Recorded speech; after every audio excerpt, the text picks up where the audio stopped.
things up just a little bit. Because of the time, I would like to sort of turn it over to questions of the people here because of the number of people that have turned out. As I said to you, the Harbor Springs Village Board had a couple of questions. What we'll do is pose the question to each of you. You'll have a minute to respond. And then what we'll do is, with some help, we'll start seeing hands of those of you who are interested in asking questions of the candidates, and we'll turn it over. Okay? My question, well, my first question to you is, and you guys have discussed it, the development of town center in downtown Columbia is on everyone's mind.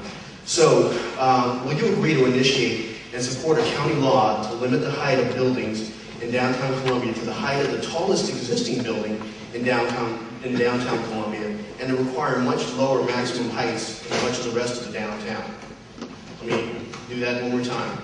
Will you agree to initiate and support a county law to limit the height of buildings in downtown Columbia to the height of the tallest existing building in Columbia, and require much lower maximum heights in much of the rest of downtown? And we'll start off with Mr. Dunbar. Yes, I will. That would be one of the first things that I want to do. I'm very disappointed, very disappointed with how that all occurred. I've been here long enough to recall when Woodmark was born, the developers wanted 20-some stories. The community got together and defeated the Woodmark developers. Later on, 10 years, 12 years, whatever the time frame was, Vantage House, I'm sorry, where the senior citizens are, another developer came to town. He or she wanted to do the same thing. Again, the citizens defeated that project as well. The tower people come to town, and the representative in that area worked behind closed doors with those developers. The process for the community was short-circuited. Mr. Dunbar, thank you very much. Again, I think, in fact, there's a Howard County Times Flyer reporter that did the research and found that your last accusation that you made repeatedly is just completely untrue. We can answer the question, please. So, will you agree to initiate and support a county law to limit the height of buildings? I heard the question. Thank you very much. I felt the need to respond. I think you mentioned personal attacks earlier as well. Thank you. What I will do is what I've continued to do, is what I've been doing, which is I will respect the results of the master plan as it emerges. I will not introduce such a law that will cap, I know a number of you have asked me to do such a thing. But candidly, I don't think that would be the right approach. I think the right approach would be to create a master planning process, which we've done, which we're working through, that talks about what range and heights would be appropriate for what areas of town center, and then to live up to those standards. One of the reasons why proposed tower is where it is that there is no height limitation in downtown currently. That's one of the reasons why we need to develop a master plan, get one passed that talks about exactly what the heights should be, and move forward and actually have height limitations in place. Thank you. All right, Mr. Wallace. I think it's appropriate to follow the master plan. Let me just simply say, I think this whole issue just seems so emblematic of why so many people are turned away from the current political scene. People need a sense of trust, and people feel as though they've been placated. At least I've had to get 3,000 signatures, or near 3,000 signatures. And there's a familiar refrain, and people just seem to feel that they've been placated, as I said, and they can't hold the elected officials trustworthy. So I would try and return a sense of trust to that. I don't know that I would put a cap on the high-rise. I do know that I wouldn't want anything that would alter the landscape. I do know that I would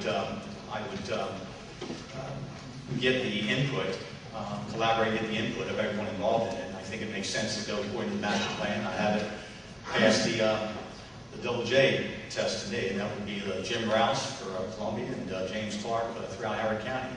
It all makes sense. It will be sensitive to the people. We all not be altering landscapes. All right, thank you. Mr. Murphy. You can clap for that.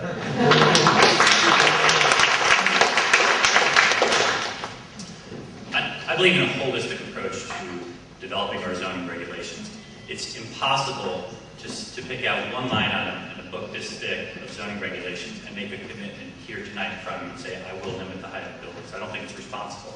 I think you need to take a holistic approach and have the open government that I talked about before and gain input. And at the end of the day, if the people in this room, the people of Columbia and Howard County, believe that there should be a height limitation on buildings, then we should implement one. And whoever the developer is downtown should follow those rules. Following the rules is extremely important. There are a number of examples I can point to over the last 4 years where the rule was set and the rule was broken. We established planning zones, planning districts in the general plan, and Mr. Ullman introduced or voted on legislation that changed the planning boundaries to allow more development to happen, a development that would have had to wait several years. So when you set up the rules, you've got to stick to the rules. Thank you.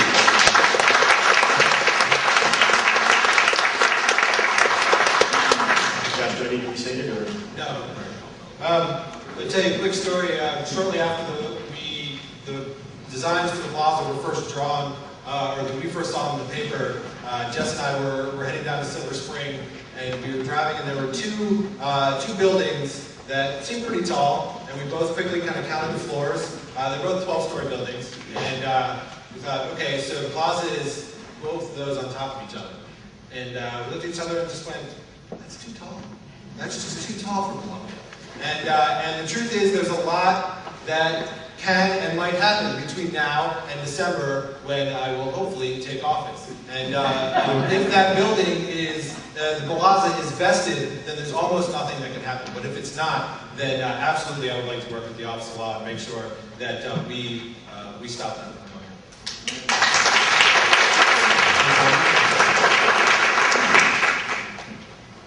I would not set any particular limit on height, but I would follow the master plan as it's developed. I believe that any developer or builder, heights aren't going to exceed certain limits just based on the economics of it. No one's going to build a 50-story building in downtown Columbia, but if we have a master plan, we have input from the citizens and can establish height requirements, that's fine. Setting an arbitrary height based on one particular law, that law can be changed in the future, so that's not a good way to do it. I have a background in architecture and landscape architecture specifically, and I believe the landscape of the downtown should retain its current feel, and buildings with excessive height just won't fit in with the plans that will be implemented. So I would not agree to a specific law, but I would follow a master plan and maintain the current character of the downtown.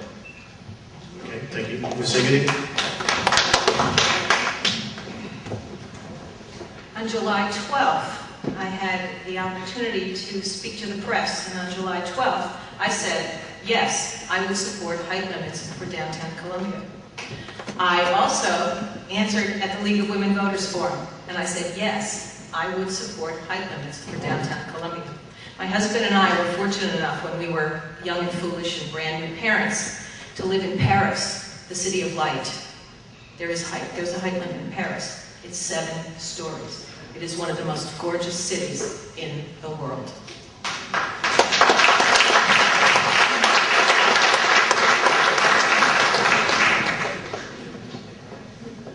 On June 20th, I published my guidelines. My number 1 guideline was height restrictions in Columbia. I believe that there was a lot of discussion when the Plaza Towers was being discussed in the papers about if there was already a height limit in the book somewhere. There are some people who think there was already, but the lawyers got involved and they interpreted the way they best could for their client, didn't they? To figure out what was or wasn't in those books. On July 4th, I gave those guidelines to Liz Bobo down on the lakefront, a very vibrant lakefront on that day. Don't tell me there's no vibrancy in downtown Columbia. It was packed with people. She said they were great ideas, and I was the first candidate to come up and take a stand on it. I believe in height restriction. I believe we need to do something too about this building going up, and I hope the lawsuit that's out there pending right now has victory.